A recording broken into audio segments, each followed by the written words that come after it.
နိုင်ငံတကာသတင်းတပုတ်အနေနဲ့ကတော့ရုရှားကယူကရိန်းစစ်သား1000ရဲ့ရုပ်အလောင်းတွေကိုပြန်လည်လွှဲပြောင်းပေးအပ်လိုက်တယ်လို့သိရပါတယ်။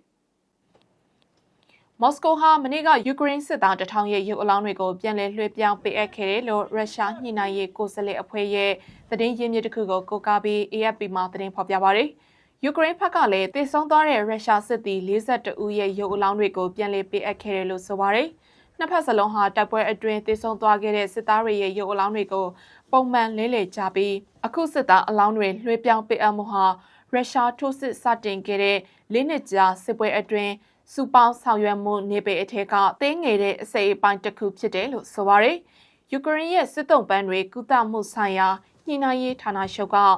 လူမှုမီဒီယာကလည်းယူကရိန်းစစ်သား1000ရဲ့ရုပ်အလောင်းတွေကိုယူကရိန်းဘက်ကိုပြန်လည်ပေးအပ်ခဲ့ပြီးဖြစ်တယ်လို့အတည်ပြုခဲ့ပါတယ်ရှင်။